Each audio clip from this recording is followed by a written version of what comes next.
muri revival y'akajagari muga kari mu rutonde bavita désordre organisé. Bwana asifiwe. Rero iyi atmosphere turimo kuca ndabajana muri ya theology. Haleluya. Bwana asifiwe. Bwana asifiwe. Abarongorwa na Mpwemu nimukavuge cyane abarongorwa na Mpwemu. Abarongorwa na Mpwemu nibo bana b'Imana.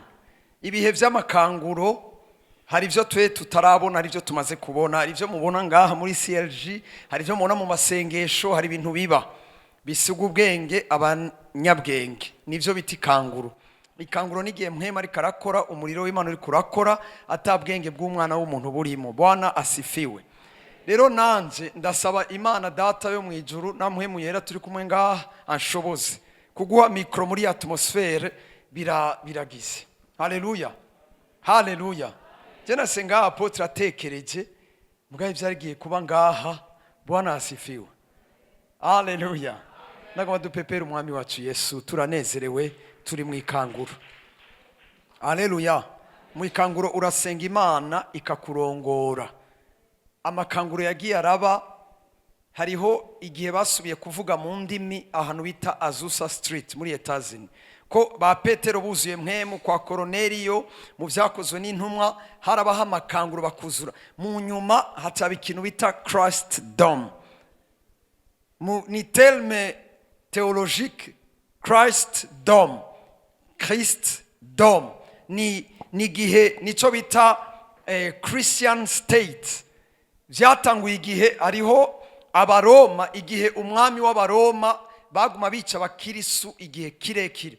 Mugabo umunsi umwe agiye mu rugamba yari Constantin aca asaba Imana ngo ninanesha uru rugamba, acagira vision abona umusaraba, aca aragendanesha urugamba, aca avuga ati désormais aba bantu buyu nemeye Imana y'aba bantu buyu musaraba. Niwo munsi baretse abakristo batangure kuba free, batabahiga buhongo, batabica.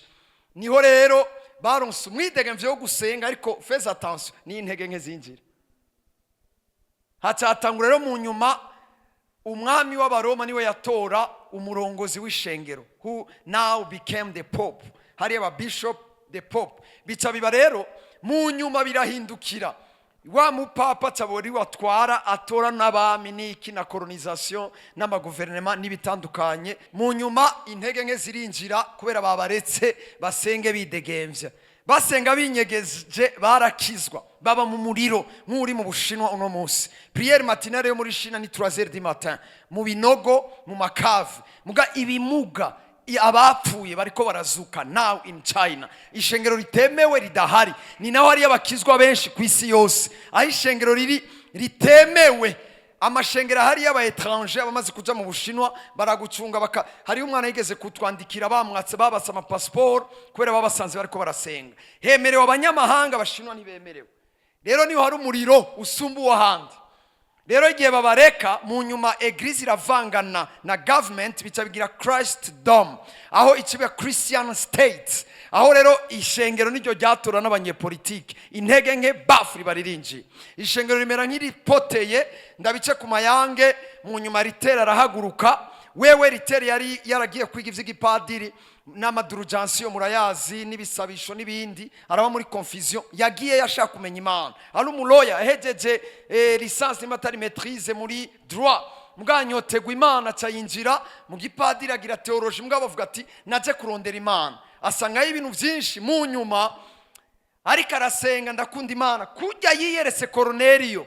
Koroneliyo waza kamanda umupagani atazi Imana, mugabo shaka Imana, akoranya bo munzu n'ababanyi arondera Imana. Niho Imana yatuma Petero ja kwa Koroneliyo, ndakwereka nawe n'umunyamahanga. Ngo Petero agitangura kuvuga ivya Yesu, atarashikira na dossier ya Mpwemu, baba batanguye kuvuga mu ndimi, buzura Mpwemu yera, batangura kuvuga mu ndimi. The same Martin Luther arondera Imana, Imana imuhishurira version muri Romains 1:17 nimatari 10:17, umugororosi wanje azobeshwaho niki? Le juste vivra par la foi. Atatangura niho avuye abariterien byitwa la foi seule sauve, sola fidei sola scriptura. Mu nyuma haza abariterien babandanya ya migenzo mugabo kamen bamanze kumenya ko mwijuru atari amadurujyansiyo. Ngaruke mu nyuma havuka ibintu bitandukanye ababatiste n'ibindi. Niho umugabo umwe mwirabure muri esclavage acaja kwiga ivya theology, baramwankira kwicara mu ishure kubera ari mu black like you and me. Aguma yigiye mu idirisha, abandi bari mu ishure yigira mu idirisha. Bageza kuri chapitre y'ivya Mpwemu yera, bageze mu vya Mpwemu batacemera ko bavuga mu ndimi ko buzura Mpwemu. Umwigisha arababaza ibi biracabaho, baca bagira devoir.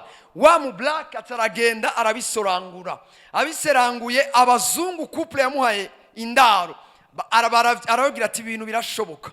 Atangura gusengera iyo couple, yuzura Mpwemu ivuga mu ndimi. Haza umugore wiwe avuga mu ndimi, we yavuze mu ndimi après. Niyo hatangura ico bita revive awakening ya Azusa Street. Kara gashengero gato mugabo basenga 24 heures sur 24, bishwe n'amafatigue benshi. Lo type yarapfuye because of yararusha, aragwara. Umugore wacu arabandanya ishengero. Mugabo abantu barava mu isi yose, mu Buhindi, mu Bushinwa, muri Afrika, muri Europe, bagiye Azusa bakuzura Mpwemu, baguma basenga, nta programme, nta korale, nta mashikanwa, hari biseke ngaho kwari ugutogota. Abantu bururuka indege baza batogota, buzura bagenda. Aho bashitse bakadomeka, Mpwemu yera kuzura. Abantu baruzura mu Buhindi, baruzura muri Amerika hose, birasubira i Burayi, biramanuka muri Afrika, haba mission ziteye ubwoba. Aho bita Azusa Street niho hasubiye kandi igikorwa cyo kuzura Mpwemu no kuvuga mu ndimi no kuvuga ubutumwa bwiza n'ibitangaza n'utwumiza n'abapfuye bakazuka n'ibimuga bikamuguruka. Iryo ni kanguro ryabaye. Mu nyuma sinzi byagiye biba, haba ibintu bitandukanye. Mpwemu warasubira muzimya, turakizwa. N'ubu baracari akajagari, abantu baracuzura mu Mpwemu, ugasanga bari muri same church, bamwe barizera kuvuga mu ndimi abandi ntibavyizera, bamwe bizera ibitangaza, bica bigiramo akajagari. Haza izindi réveille, haza ayandi makura y'aba prophètes, twizera ibintu by'akajagari. Haza ivy'amahera rero, hacaza ico bita igihe ariko araba ivya nouvel ordre mondial muri politique. Mu nyuma hacaza indi kuha kubera bakizwa barakena. Hacaza abandi rero kubera ibikomere vy'ubukene mu ishengero, baca bazana ico bita prosperity gospel, which is not bad, ko we need money. Mugabe bica umuntu wese rero yafashe revelation fatiyo agacaguma muri prosperity gospel. Ariko rero igihe kiriko kiragera cyaho ishengero twuzura Mpwemu, tukaba prosper, tukaba intelligent, tukaba sage, tukaba strong. Amashi menshi ku mwami wacu. Mu nyuma harabikanguro ngaha azamatana. Matana harabaye ikanguro na Kiremba. Hari umunyokuru yanshingiye intahe ati uyo mudamu yanshingiye intahe ni umumama pasteur mu bahariya, ambwira ko nyina barimbura ibiraya bimwe apotre yavuga ngo ikaroti ingana niki, urani kiraya kingana ni podium, ngo nyokuru wiwe Matana mbari muri zane combien 70 combien yaguze ivewe ayishira mu rupango guma yirabo atazi kwitwara ata permis, bararonse amahera menshi barimbura baragirana. Kandi yambwiye ati exactly imirima y'abakizwa twarimbura gusumba abandi, ko birwa masengesho bagasengera mu mirima bagatogota. Hariyo nuwambwiye baciye hano mu ntara, abantu bose n'abariko bararima bafatirwa mu mirima bagatangura kwihana, bakuzura Mpwemu, bakavuga mu ndimi batazi ivyo bariko baravuga. Intara yose irafatwa n'umuriro wa Mpwemu. Bwana asifiwe. Haguruka ba David ndaruhusa, haba umuriro muri za 90 après la guerre ya 93, haba fire, jeunesse irakizwa. Mu nyuma haba ibindi. Uyu munsi hari kangure ko raba muri kino kibanza ahanyene. Amashi menshi ku mwami wacu. Haleluya.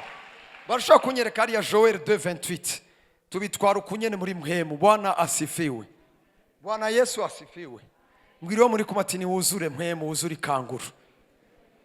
Nta michezo nga. Haleluya. This is the time. Nabwi ariyo personal revival. Antu kuno munsi uvanga uvuze mu ndimi. Waruzi vuga ziraza mu izindi. Nta bintu byo kuvuga la imyaka 10. Ongeramo basi ze biduge zikure zevoriwe uve kuri niveau ya mbere duge ku yindi niveau. You have to grow. Hallelujah. Indimi wavugejo sizukwiye kwa muvuga, ukwiye kugera ku rundi rugezo. Hallelujah. Pawulo avuga ngo ukuri muze bariko mugenderamo, ihishurirwa wahaye rigumemwo, ariko ihishurirwa rirakura. Hari abahishuriwe ukwizera, abahishuriwe ivya Mpwemu, abahishuriwe vy'ijambo, abahishuriwe vy'amafaranga. Hari abantu bari strong bafise balance muri vyose, abo barateba muri inzira y'agakiza n'ibikorwa vy'Imana. Est-ce que je me fais comprendre? Hari abakozi b'Imana bapfa kare kubera umucoko ihishurirwa baronse ritavanse. Mugabe iyo ubaye balanced uratena igihe kirekire. That's the difference. Hari uhishurirwa ivya Mpwemu akihakana ivy'amahera, yitwa n'ubukene kandi ari umunyampwemu w'umugororotsi yejejwe. Mbinguni anaenda tukaririmba, yari umukozi w'Imana. Aheza mu ijuru mze wende mbere turaje. Hari abahishurirwa ivy'amahera kandi vya vrai, kubiba imbuto no kwimura, bakibagira ivya Mpwemu. Nibo usanga mu nyuma baguye umukozi w'Imana ajya amabureba akajya mayoneze n'amafiriti, ugasanga umukozi w'Imana indeja hariya jene yarahevye, ugira ujene akakubwira ngo Imana yishura tutaranasenga. Kandi nivyo muga yatakaje iri banga rindi ry'amajene. Hani ko abantu bativuga imyaka, moi j'ai 43 ans. Muga n'ubu nagiye kurondera passport nza mu mudamu umwe ngo wa musore we ngo hano ni waho shamama, komereza aho nyene, komereza aho nyene. Ivyo bikampezagira bikampezagira. Haleluya. Umwana wa mbere agira nsumba ibiro tuwako kungana n'uburebure niki, turuguye muri koridoro akagira ukumpenukira hariya, kandi agenda mugaburira abana. Haleluya. So ntiwibagire iri banga ryo ngaha. Ni ucanga umukozi w'Imana gwa diabete kubera apana kubera izindi ngorane mu mbabarire, ariko kubera yarishuwe ngo vunja meno ngo moto moyoni pia kinywani. Ayo n'amajambo twavuga iyo dushikiriye injya. Moto moyoni ni ivy'Impwemu, pia kinywani ukarya iburete, margarine, breban, unatia pale mayoneze, ukacunywa ifana nka 4, ukongera ko yindi jus, ushise muhiri icayi, ubuyiko 8 bwihe, amatasi 6 mzee. Nubu bishop bwawe. Kansere irajana na diabete, jane nande n'amashengero yose yuzuye warongoye watanguje, ukiryamira amahoro bakagusha mu rusandugu runini kubera ibiro vyinshi. Kubera wataye akantu kamwe ko gusenga wisonzesheje. Hari ni daimoni Yesu yavuze ati izo nizikugwamo n'ikindi atari gusenga no kwisonzesha. Haleluya. Niyo muzobona baririmbyi bamwe bishuwe, hamuze murasengera Pastor Lopez na bene data babaye mutisi ngaha. Ni mutisi. Abana banje ntibakiryama saa 10 banshiremo indirimbo zabo. Zobazana ngaho umunsi umwe bose bababone. Haleluya. Muze murabasengera bategura mu Pastor Bishop Apostle babaza mu masengesho mutababonye mukoma induru mu boroge murire. Ko twama tubona abantu bari kwicata après 5 ans ntitubabone. Abanyamuhamagaro tukababona inyuma y'imyaka ingahe ntitubabone. Mwagasanga ari abantu bumiye mu muhamagaro, bumuye muri wa muriro, bumuye muri ya Mpwemu kubera iki ntibigeze bata ibanga ryo gusenga no kwisonzesha. Haleluya. Sawa 2:20 ebahatoye Bishop. Hanyuma y'ivyo nzusuka Mpwemu wanje kuba ari n'umubiri. Ndagora mu Bishop turi mu kanguro ni muhaguruke mwese iri tuhasome duhagaze. Yes. Ko ni haleluya muwaze mumvirize neza. Iri jambo tugira dusome ni jambo rikurikira ivyo twizejo.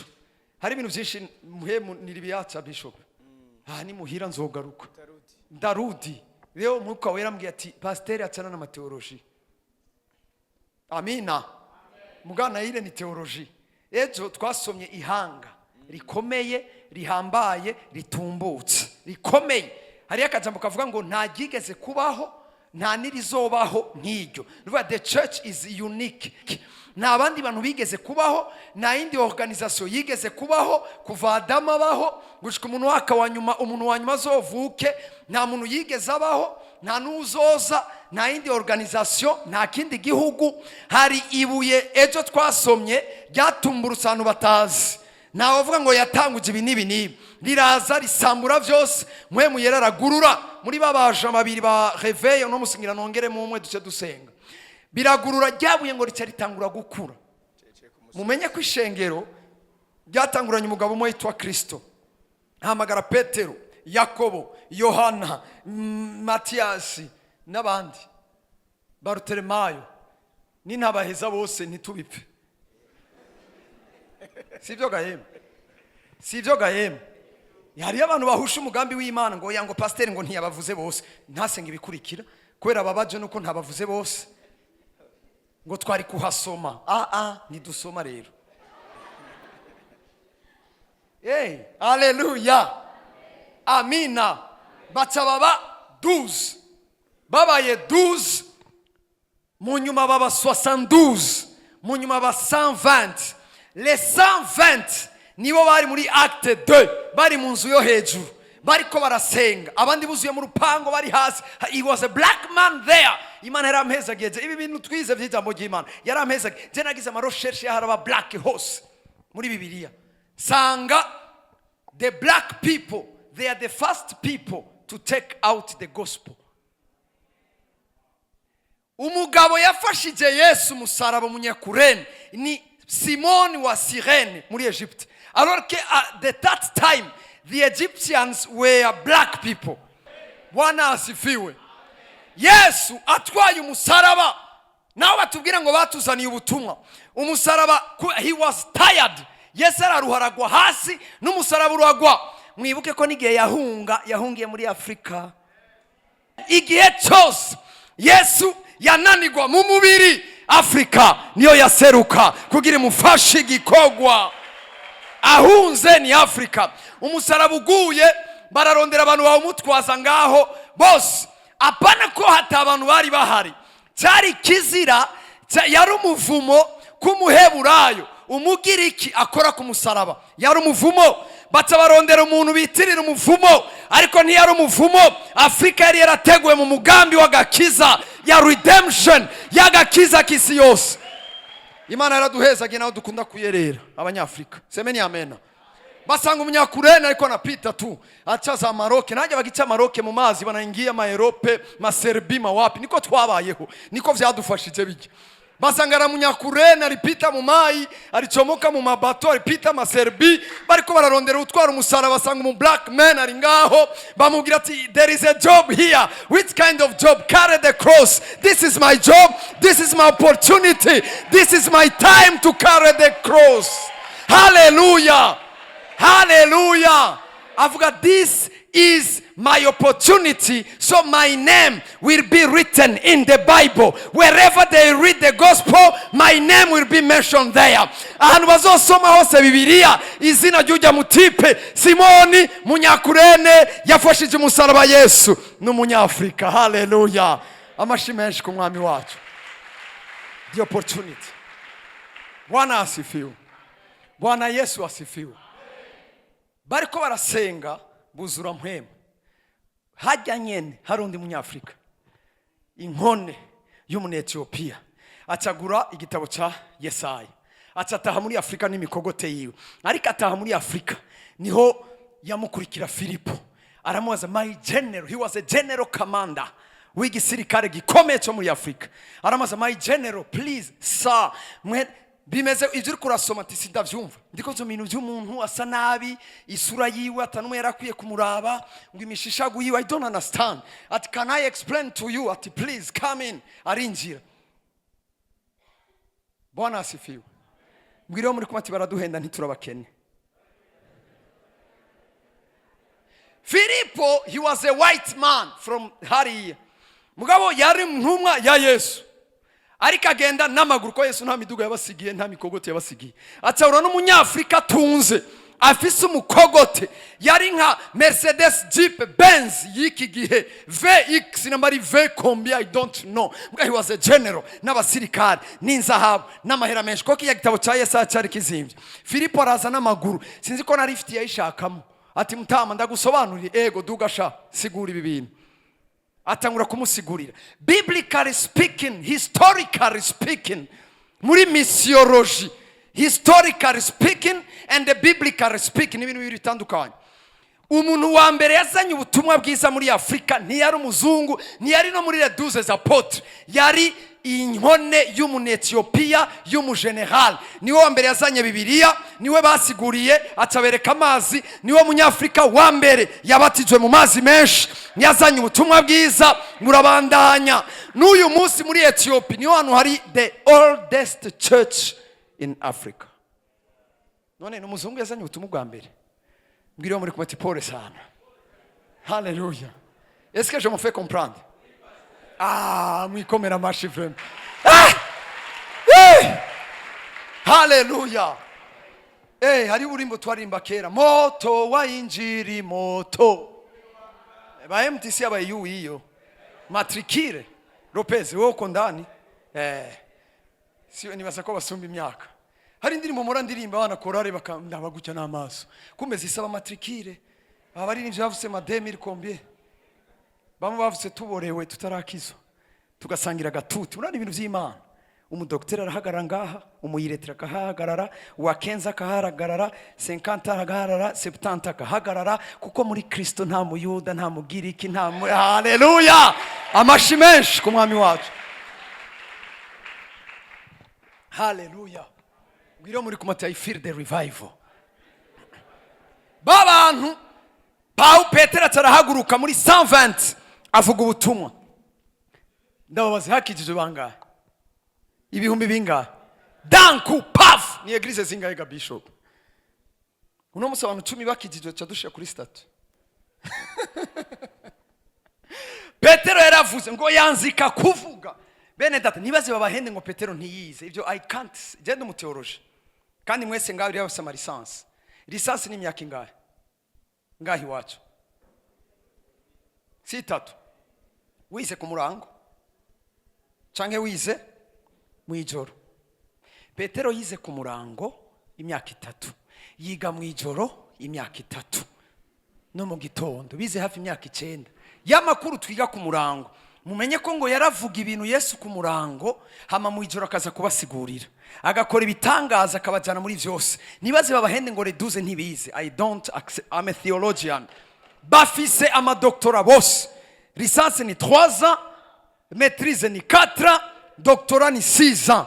Bize imyaka 6 matin, midi et soir. Biga théorie, pratique. Munyuma cyabaye impamya bushobozi ariyo mpwemu yera genda muhindura amahanga. Amashi menshi ku mwami wacu.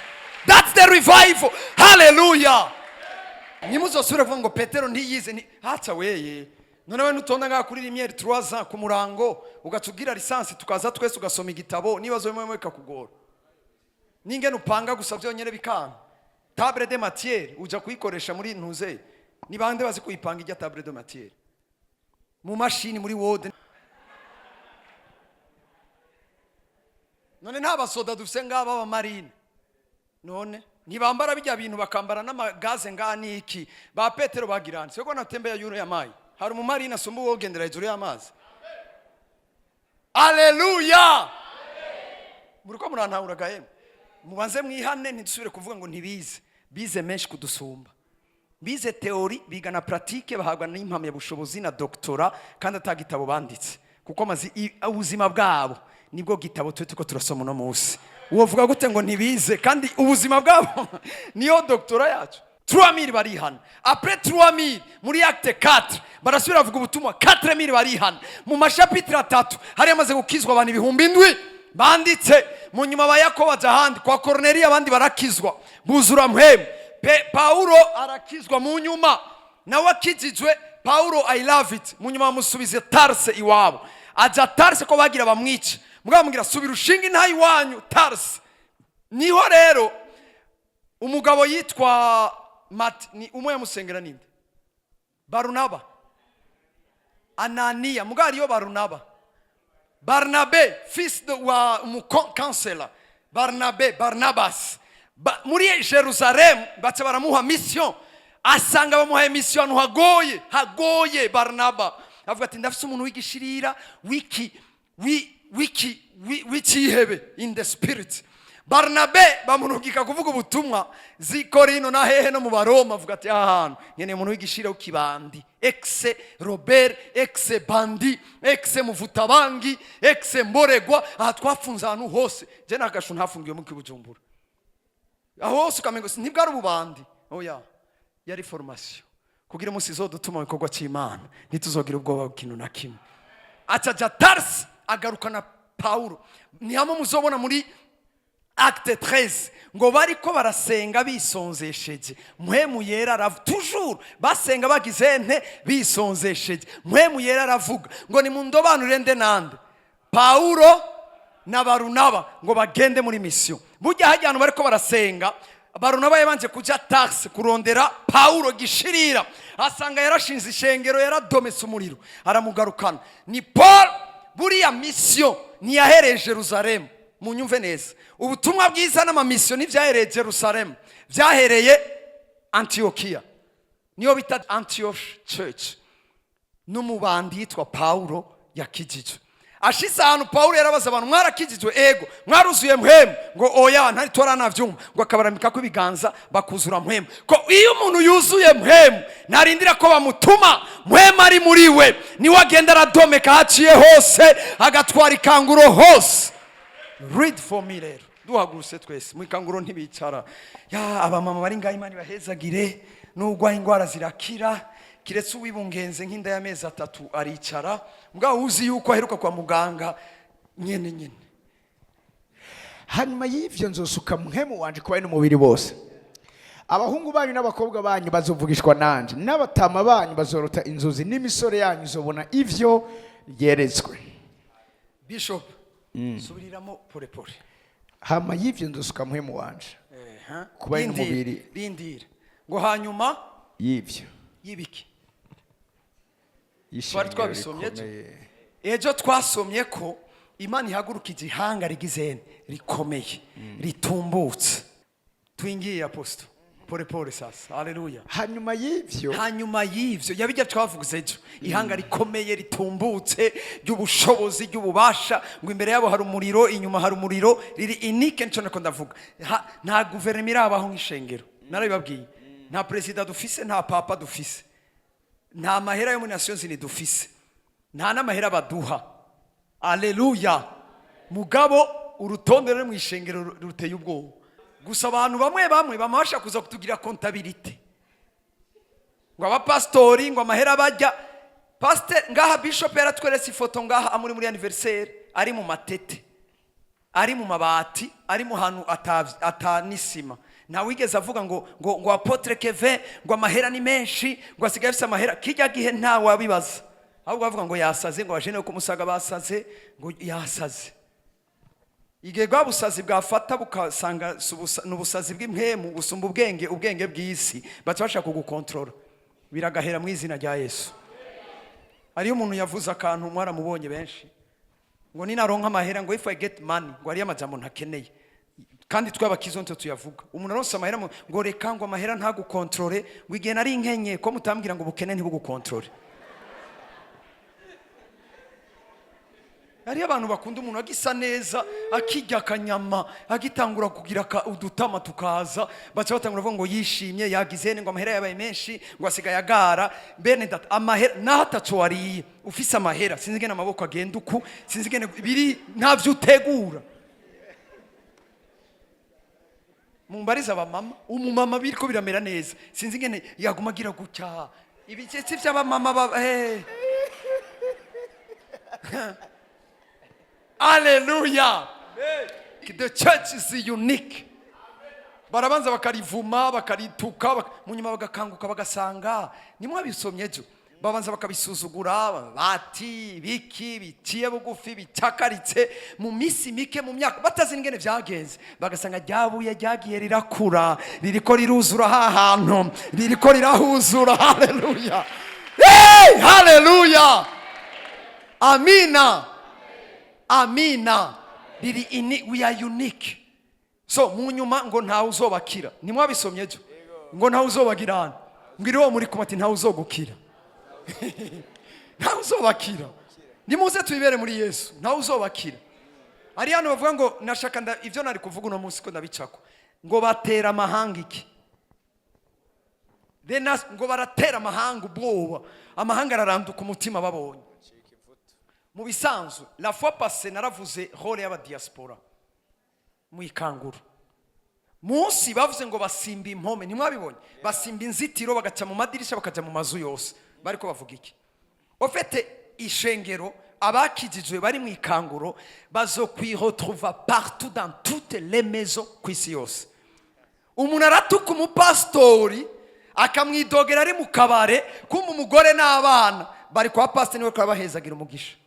Utuka umuntu atwara abo mu nzu yawe bose n'umuyaya n'umuboyi. Bwana asifiwe. Akidoga mu kabare ashitse kukaza agasanga boss DG nuwo muri siège. Aho yariko yidogera ndi apotre Kevin. Bakamubwira ngo rega hajya ngo DG.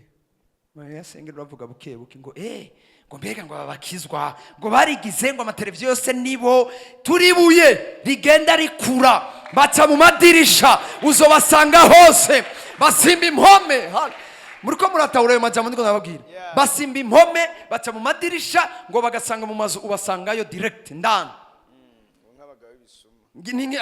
ngo nk'abagabo b'ibisuma muatahuye n'umunsi nari nashaka kuvuga iryo hanga niryo naje kubabwira.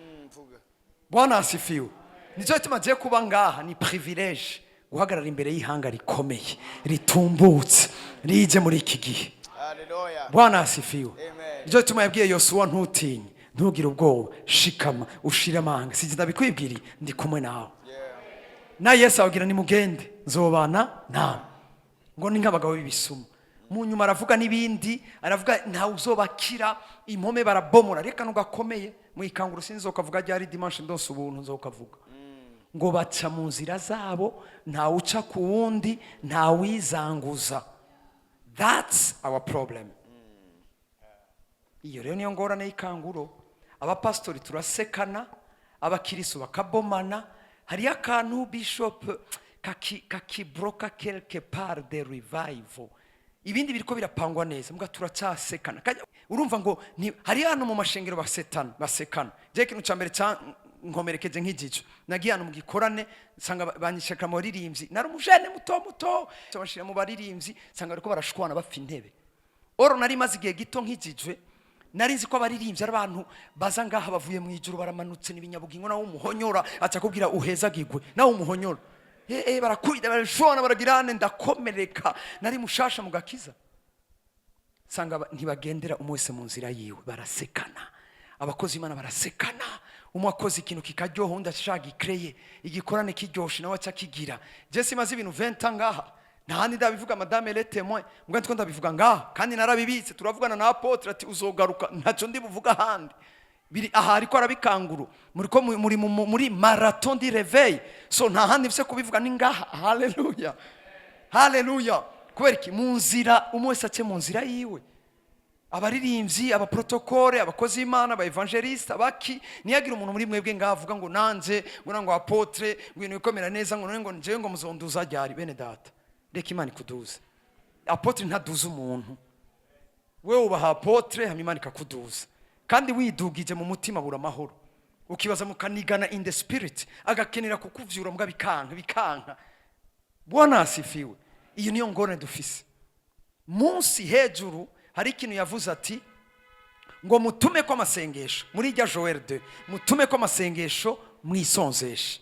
Munsi atababwira ivyo azobaha 3 choses: amasaka, vino n'amavuta yerayo. Ni ibintu bitatu nanzi ko mvuga Imana yaduhaye nk'ishengero. Amasaka ni ibintu byose dukeneye vy'injya vy'impuzu vyo kwambara vyo provision n'amasaka. Vino n'umuti.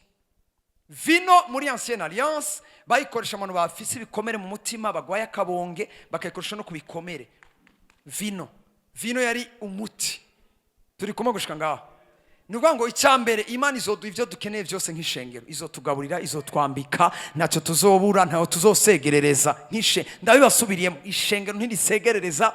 Umuntu yamenye Yesu ntasegerereza, ararindira igihe ciwe, ariko afise isezerano ryo ko Imana izomugaburira, izomwambika, izomugira neza. Muze mu birabe nta mukizwa herano uko biri kose. Umuntu yumiye kwibanga ry'agakiza akene bamuvuge, umunsi umwe bazomuvugira abamuvuze. Nivyo vino très profond. Murani isare twese turi nga muri sierge muri kahise tutaramenya Yesu, turi no muri Yesu twarakomeretse quelque part. Hariyo ama blessure mu mitima yacu. Hari abantu bari ngaha muri eglise kubera bakomeretse iyo bari. Hariyo bakomerekejwe n'imiryango, hariyo abakomerekejwe n'intambara, hariyo abakomerekejwe n'amoko, hariyo n'abafite ibikomere by'ubukene, bakuriye mu bukene bakagira inzigo batazi niyo yazananye kumena injara ya nyumbani. Ivyo murabitahura. Hariyo n'ingorane mu makouple kubera abantu kahise, yakuriye mu nzara akarongora umwana yakuze neza abo nirobo y'inyama arandika ingene yakoze, amamorso yose arayavuga. Ingorane ziri mu ngo ni danger, ari izo bikomere, ari izabahahamutse, hari ibintu bitandukanye. Yesu muri kanguro acavuga ati nzobasuka ku muti, nzobakiza ibikomere byo mu mutima, nzobakiza ibikomere byo ku mubiri, nzobakiza ibikomere by'ubwoko bwose. Nico gituma benshi ntibinjira mu ikanguro, bararonka amasaka ariko blessure zikababuza kwinjira. Nivyo ca dusekana. Competition mu gikorwa cy'Imana nibikomere sikindi. Amahera baradushizemo nuko turi abakene ba mbere babaho. Nations nirabivuga, FM kabivuga, ubu vyose wese avuga ngo turi abambere uhereye inyuma mu by'ubukene. Ijya ni psychology. They are breaking our psychology. Nta numwe yaje ngaho kubera shonje. N'ushonje araraburi iruhande yiwe batahane bafungure. Bwana asifiwe. Nunamubaze mugira ati ndashonje tuje kugiwanya. Aha abakozi Imana bari ngaho hari wo kwima gufungura. Ja kwa apotre. Si we apotre ngaho. Shiwe uvuge ati bakugabira. Ntubeshe ngo hari ubukene urindira abantu. Izo mpwemu nimuze murarindira abantu batinga ngaha urabona mugira ufite ingorane genda kwa apotre bavuge mu ishengero bakumenye bagufashe neza babiza pana kuja mu muntu mucore umukate mu nda mucore bamwinyatse avuga ngo mu ishengero ngo hari ugwango mu izina rya Yesu ni urufise nibikomere biri muri wewe. Abantu bose bavuga ngo bari ugwango habuze ugufasha. Iyo si satani aba yaduteye muri sierge. Umuntu umwe kwera umuntu umwe yamwimye ngo abakizwa bari inzigo n'inzigo ufise n'inzara n'ubukene byaje mu mutwe no mu mutima urababaye. Aho kwanga kuvanga bakabikoye kudatanda shonje ndamerewe nabi. Ubivuge cyane uraye ko abakozi Imana tagira isoni ngo hano bagiri bati ngo ntiyagire no byumva ko hari umuntu ashonje ngaho. Bagupangira akazu bagushire ratio baguha akazu tumucunga imiduga yo ngaho irabe. Nimba ufise lisansi bakurabira ibindi. Utumuze uraharura ya mabafu ugire logistique n'izi ntebe ugire logistique ko wize mama we. Hari abantu bakena bagashaba bagume bagara basi yagire logistique afise mu muhikaramu n'urupapuro kandi batubeshe nta bukene buriho. Nitura bakene turi hanga rikomeye ihanga ritumbutse. Bwana asifiwe. Asifiwe Bwana Yesu. Est-ce que je me fais comprendre? Hallelujah. Aho rero tuzosubiramo. Abapasiteri barasekana, abavuga butumwa bagasekana, abaririmbyi umwe asohoye indirimbo uwundi acagenda ugasanga umuntu araje ngo nimunshire ko nanje nimunshire kuri stat indirimbo yanje nanje nimuyigiremo. Umupasiteri agwana ibikorane ku nguvu atarondera abakozi b'Imana hariho amahera baze kwera bibe by'umuriro nakayagize ibintu byinshi. Iyo ni immaturity in the church of Burundi.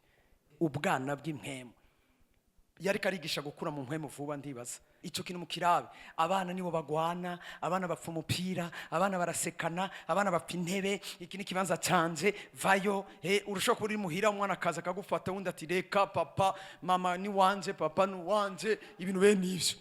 N'abakozi Imana ushaka kugira ibi ishengero giwe ryakuze ukaraba ingene acha tekana duzi biganza. Imana iragufitiye umugambi guma mu nzira yawe nusekane n'umuntu. N'abarundi barayamaze ngo abagabo ntibaronkera baronkera rimwe. Nibande bakwerera rimwe ngaho amakozi Imana bari ngaho bagiye guka umunsi umwe baresha umunsi umwe bakumunsi umwe barongora umunsi umwe bavyara umunsi umwe baronka amahera umunsi umwe bagira no. Abagabo utegeza kuronka ubwa mbere kubanza ukanze ko duha ko kwanza tukajya natwe tumenye ko nitwaronka duha abandi. Abagabo ntibaronkera rimwe. Sinzi ko abagore baronkera rimwe. Mabusabaka ako kantu tuzokagarukako tugendere hariya cyo dusenga Imana. Bwana asifiwe. Bwana asifiwe. Mumfasha tugakomera umwami wacu amasha. Hallelujah. Apotre rero tugenderera. Hanyuma y'ivyo nzosuka mpwemu wanje. Zosuka nde? Mpwemu wanje. Hallelujah. Subiramo ati mpwemu yera. Mpwemu yera. Zosuka mpwemu yera. Zosuka mpwemu yera. Hallelujah. Bandanya. Kuba ari n'umubiri bose. Munyumvirize neza. Apotre bavuze bande. Abafise umubiri. Diplome. Oh yeah. Amahera. Oh yeah. Amazu. No. Kuba ari niki? bari n'umubiri. I love the Bible. It's a detail. Bandanye. Abahungu banyu Abambere n'abaki? abahungu Abahungu bakomeye biyumva. Nibo banyankomezi. Yesu azutse abamama nibo bamenye ubwa mbere. Happy Women's Day. Tubakomera amashama. Naho imisi yose ari gwanyu si rowiti gusa. Rowiti gusa. Ari uginyama bagusohokane n'igitenge. Happy Women's Day. Kandi Imana yarabagiriye neza. Nibo basumye Satana tuzanira icyaha. Mu rukundo rw'Imana iti aba bantu ibi bintu bikarara gutya. Bikagumuku. Aba bagabo bazobamara. Twari kubatera ubuhiri. Nazo umugabo wa mbere yavuze ngo wa mugore wagize hene.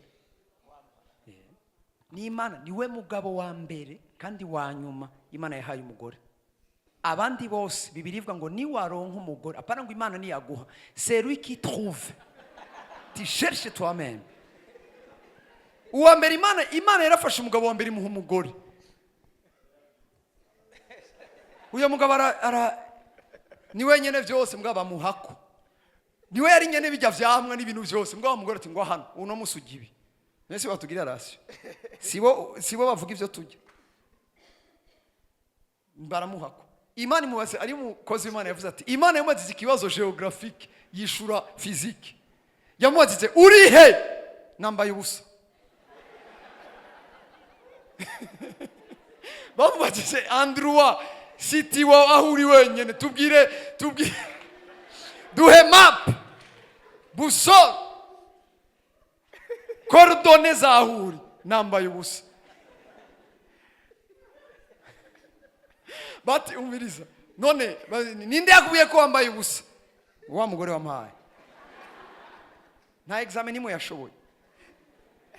Imana iti nimba ari ibi les hommes qui restent vont trouver eux-mêmes leurs femmes kugira bo bazogira ingorane ntacagaruka ngo Imana ngo wa mugore iki igihe umanuka kumusaga mu rya kane uri kurazunguruka kuresha Imana mwari muhagararanye niyo pare.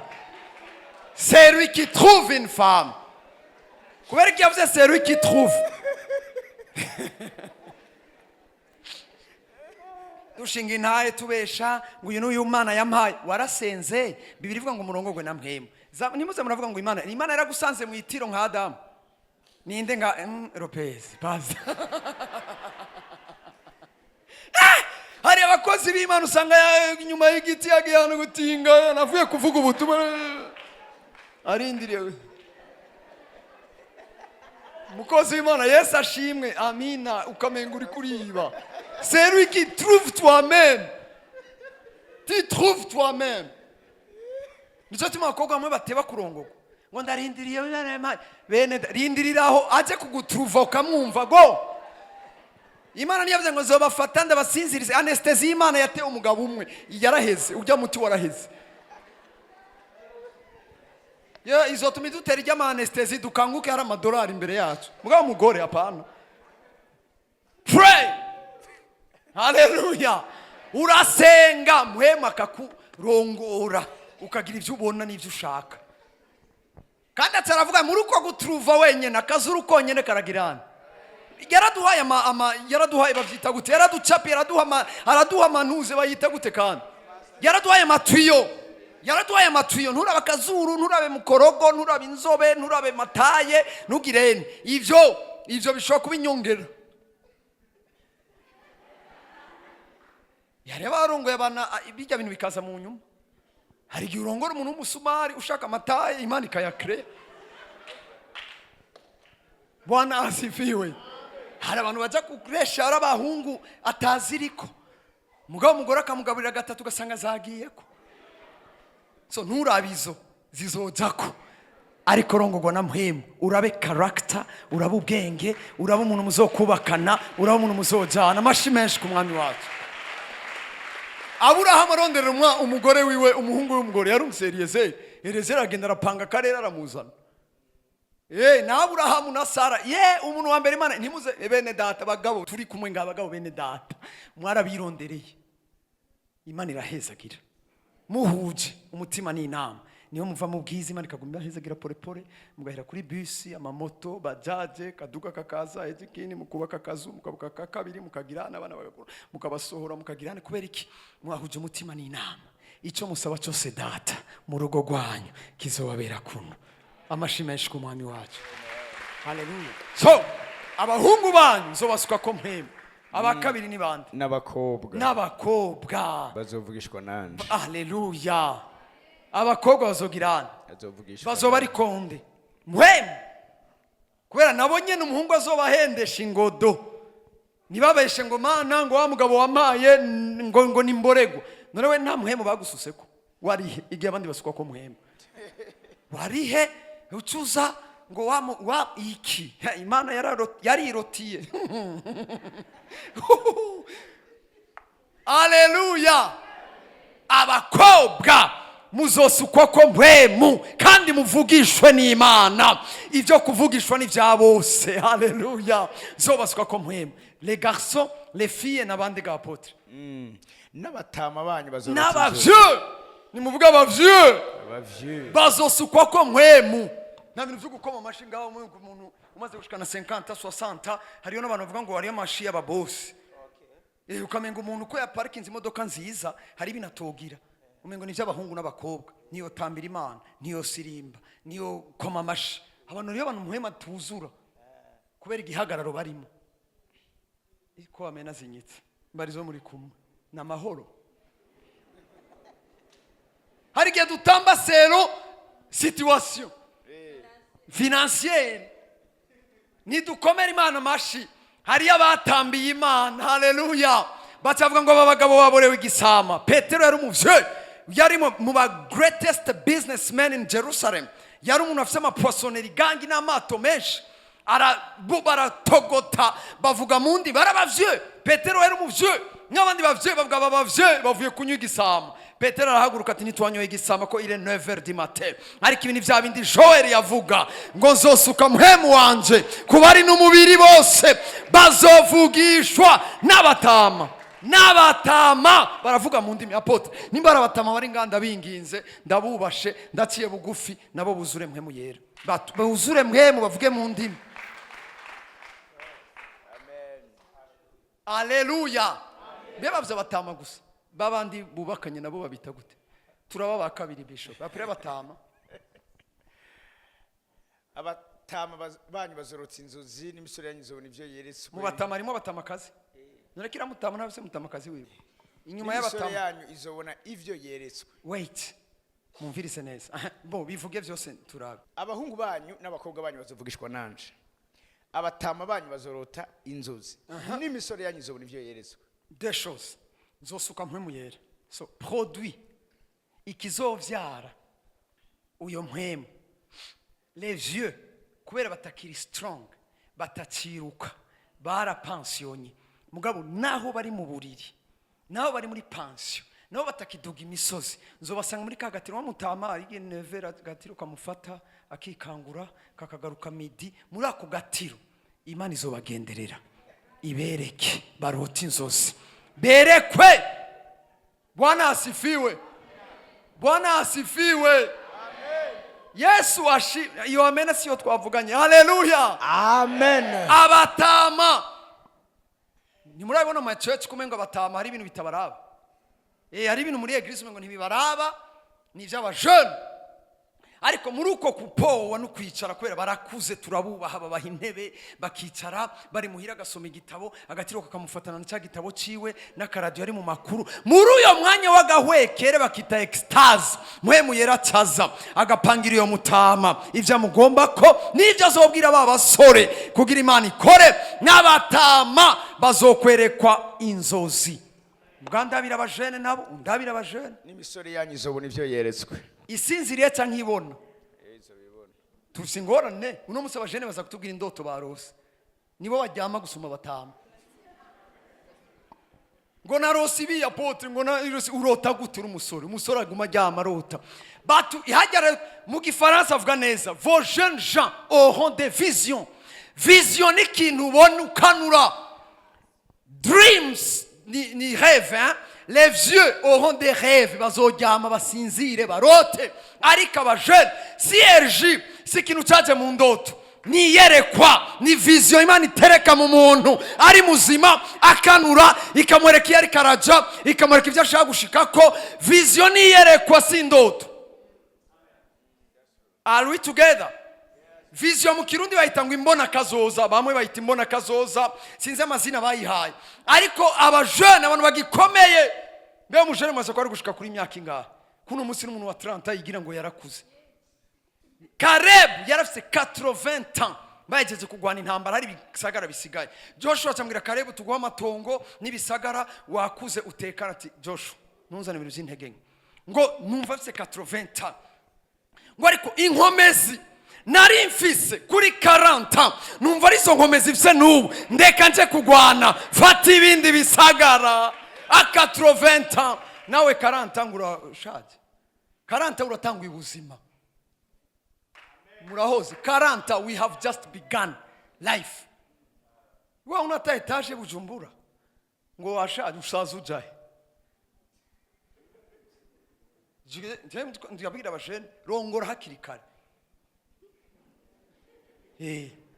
upiganishe n'umugore wa 25 murafise omwe 5 za vita kuri 30 uzomaze kubona itinerary mugabo ugiye kutangura 30 mariage uzoshika 40 usaze ngo tumugwana hakiri kare ukirifise ibifuwa n'ingufu hari abatipe baronka akazi akirwa muri gym amahera yiwe na majimu amahera Jordan ya 200,000 urusho kumarikira tuja 200,000 turarongora nitwagira polisi bakabapfunga abo bahungu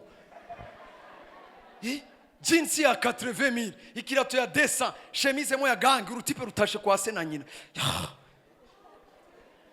abakobwa bacu baruzuye ngabuzuye Mpwemu ariko barakorera Imana ni beza barafise ibikwiriye byose batiye mu nyumba ureka n'ibirato vya 200,000 ukwe urongore yacho mudutebereza abana buzuye Mpwemu birigwa barerekwa baranaberetswe gusa ntibari buvuge no fiye ntibari buvuge bo kubwira tanga tugira mariage abagangi bifuwa ku majimu ibirato udu t-shirt nama juste koro nama shenete ama argent jeta hose apotsa murabamburizo argent ibirato bizimvye n'amashati n'ama écouteurs n'ama iPhone utunga gute iPhone atamugora ufise iyo si danger unauza iPhone Pro Max utagira umugore utagira n'umwana you are nothing umuntu agusumba urugo gusumba vyose ashaka abe mu nzu ihenutse afise urugo n'umugabo bavuze abagabo bari ngaha ni bahaguruke n'ama Pro Max yako kenze ma iPhone go out terura makazi ngaho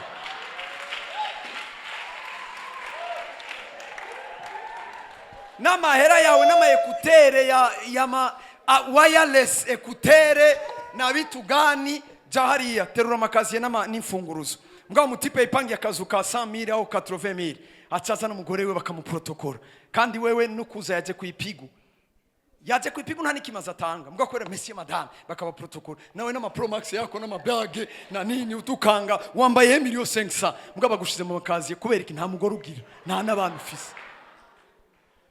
Say many amen. I love these young people. Amashimenshi, hallelujah. Jena hejeje amashure 2011 nari ndongoye. Bicaho biciye. Kama mbaya. Jume bigizeni. None singuyu nga mubona sagute. Yarashonje, yarakenye. Imana irugurura. Kama mbaya. Amashimenshi ku mwami wacu. Shokure ku mwana w'umukobwa ngaha agafata mikro diza mumubona muraho bakibwira bagire kurongoro gacacomoka kagenda baza apotre fata abakozi Imana ngaha abahungu bamwe bahagarike après culte ngo hano ndakubaze ngo nibiki wewe nibiki ngurabona umukozi w'Imana ubuzima buragoye ingo tugushi Lopez ba pasteur ngaha abakozi b'Imana twatanguriye he mariage yacu twatanguriye he ko bamu batubaje ngo badekora imiduga ingahe muri komite ndabwira mu dekora imiduga ingahe harongoye bangahe ni peke. Haleluya. Ngo imisore yanyu n'inkumi nzobarundamo mpwemu nimwishushanye n'ivyo ngaho hanze. Mwe muri abanyampwemu, nimurongogwe na mpwemu, nimukore ibintu birimo mpwemu yera. Haleluya, amashi menshi ku mwami wacu. Amina. Abo bahungu urabafise apotre bariho, birigwa muri town na malare na mabage na argent n'ibirato n'imipira n'ibifuwa, birigwa mu majimu. Wico gifono urukigirira iki? Atamugora hari, atabana, atanze upanze, nitukuzi muri matrikire iki gihugu uri mu bana. Sunday school. Ngo ndindira Imana impindurire impakandi kazi akufise nako. Uraza abagabo basingo badafise na oya bene data nukuri naho muri ko muratwenga. Hari abasore badusumba imishahara. Hari abasore badusumba imishahara apotre. Hari abasore basumba imishahara ba papa. Kandi atanu umugambi bafise. Bariko bashaka kuja muri Canada. Banza urongore mugende mujanye bitugani. Bati nibo batugumiriza abakobwa bacu ngaha. Agasiga mubwiye agacagenda garuka après 5 ans. Wo musize afite 25 ans ugarutse ari mama ay bana nishazeka. Nabandi bamubaza ngo afise uwo ndindiriye. Acha weye. Nzobasuka ko mpwemu yera. Nimushushanye ni haleluya. Nzobasuka ko mpwemu yera. Ngo bazovugishwa bose bazovugishwa. Buzure mpwemu yera. Korale ni biraduga ngaha. Turi muri revival. Muri revival abantu bararongora ntibarindira amahera. Bwana asifiwe. Bwana asifiwe. Reka uyu mwami tumukomera amashi uyu mwami.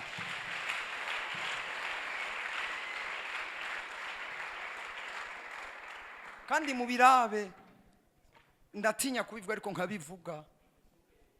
Woshogira mariage décor ya 4 millions. Uzofata bus rend. Nagize mariage mugari ibintu byinshi ntazi ingene byagenze ko bambaza ni akuna dekoro ya ngapi nukuri je nabijya by'imiduga je mvuka ngaha ha munyakabiga muri komite ngo imodoka izotwara ibatwara baba munyakabiga mariage zobera Bujumbura baba imodoka ibatwara bavuye ruguru ngo imiduga itwara abo muvukana. Mariage izobera kuri Kidax uba kumusaga bari ngaha kumusaga ngo imodoka izobatora kuramo bamanuke bukebuke. Musiji korogi. Haleluya. Haleluya. Ubu nyene no yabagabaniriza amatwe dwisengera tuzure mpwemu. Ngo badekora imiduga abavyeyi bacu twese bari ngaha Bujumbura. Umuvyeyi Bujumbura yabaye Bujumbura jewe muri mariage yanje nkitangura ubuzima ndamufatira umuduga. Isi wenzanye Bujumbura cyo yamvyariye ngaha kuramo badekora zingaye gwanje jenye nije narongoye jenye ngiye badekora iye ya mama igiye agira mariage na papa siho nari hamazikiye mwibara ega mo yari ibintu mudaharura hati imiduga ine iri dekore yose yagize mariage yose isa bamenya gusa warongoye ti ayangu mipeke ndenganye bamenyero marié na la mariée baturabe bace kuraba gutya ni mama wawe n'abamami n'abandi n'ababa giri iwe wenyene bakumenye ko warongoye. Haleluya. Hamu wikatakate. Umwana wa mbere yadushikiriye imodoka yanjye muri Paul. Yamara yose naregera nije ndagipanga ndapanga karere. Ko nari nasavye Imana sinzoje muri vax. Umwana ku mugongo n'umutaka. Nagize mariage y'imiliyoni 12. Numengira mariage miliyoni 2. Uwumvuga mvuge. Je ikoti nagirishije diplome mejeje university. Niyo nagiye gusaba mu irembo niyo nakoyemo aha muri 9 niko hapa Nyakabiga ndumutaunere abantu bamwe nibo bashaka kwigira ivyatari abantu ushitu je nshiturande uwo nshitura numwe sema va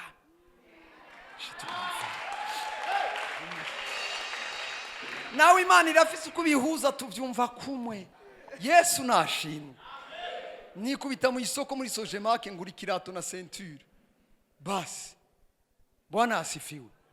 Mariage nta muntu araba umuhungu yagize mariage, baraba umukobwa nikanzu yera n'ivyibi byose. Unapika ile koti, ugura ikoti yo gusabirembo, ikoti ya dote, ikoti ya etat civil, ikoti. Urumva miliyoni 3 zigiye mu makoti na biyato na shesheti na sengre, n'uwa kamera bikamere abifotore agirene mu mezi 3 barabasoye mu nzu. Aho mwahereye munateremuka. Abo si bajya bahungu n'abakobwa. Bajya nitwebwe. uyu twavugana tushaka mariage, ushaka mariage, nshaka mariage, sawa twende. Ibi niba apana, nta televiziyo je naguze, nta frigo naguze. Televiziyo ufise umugore niho mukibana mu nzu, muhora muri abafiance. Televiziyo iza kubikira ibintu, rabana gushika mu nzoga ibintu. Haleluya! Munazana ma écran plat. Izo ndiko mvuga mariage zo muri revival.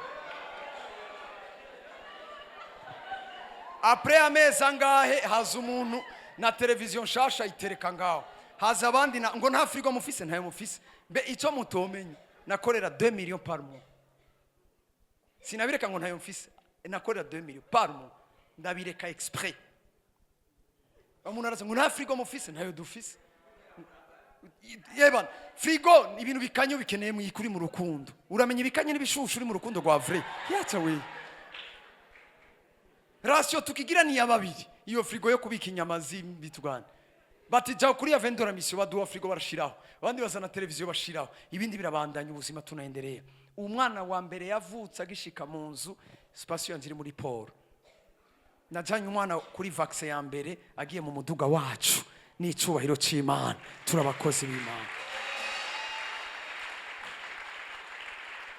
Hakuyarunda muri rujya rubanza 2 heures du temps. Hariyo n'abatabibona biriko biraba. Ni revival. Kandi uko Imana Imana ikibahezagira, ikibagirira neza. Haleluya. Imana icinzira ahatari inzira. Imana nako kazi après 2 ans yacimbira ndagahagarika cyanangura kubaho by faith. Ni naho natangiye kubona ibitangaza no twumiza. Imana ikora mu muryango, ikora muri ministry. Nta muntu yakoreye Imana yasegerereje, yasavye, yashonje, yamaramara. Nzobaswa ko Mpwemu yera. Amen. Hallelujah. That's the revival. Hari ibintu bitubuza kwinjira muri revival. Nitwishushanya n'abisi. Hatuingiye. Abavye buzure Mpwemu, abamama buzure Mpwemu, abajene berekwe bagire de vision. Bose ntiyagira abajene bose bagira vision y'imikro yo kuvuga ubutumwa ngaha. Apana apotre aracyafise inguvu, aracyari muto. Umuntu arindiriye ngo kuzomusubirira. Hasigaye nk'imyaka 60 apotre afise imikro. Rindirasha uzosaza raba kuruare yawe. Ndabimuvugire ntiyo bivuga ibi. Hari abantu ngaba bacyara barindiriye ngo apotre aje Gitega agenda kwitaka abaforoma pandara semaine dimanche araha. Aha.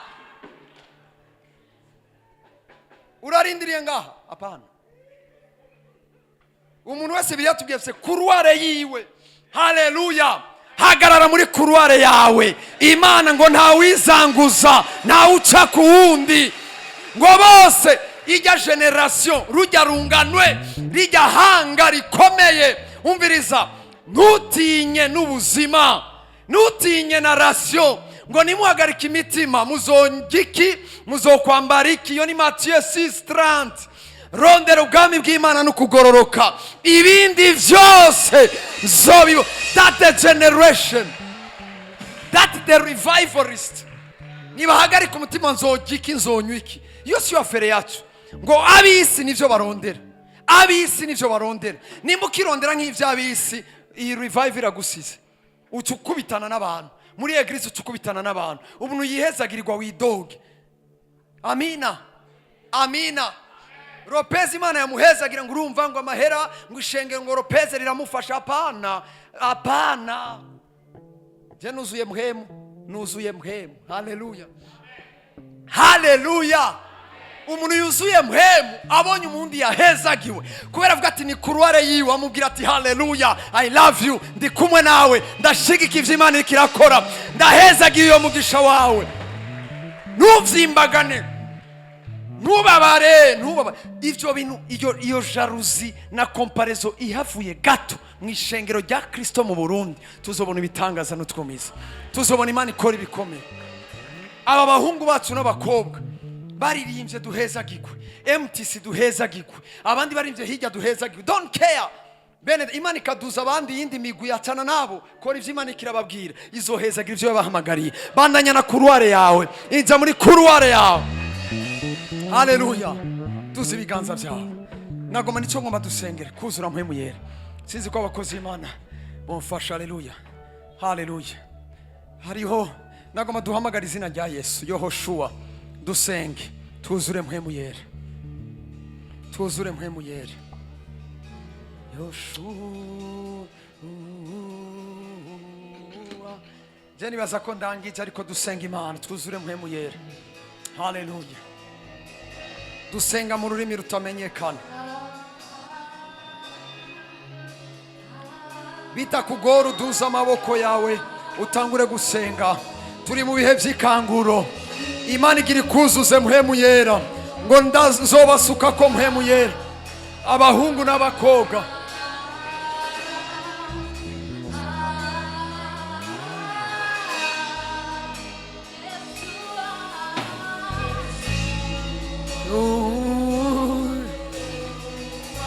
Haleluya. Maririmba Yohoshua, Yohoshua.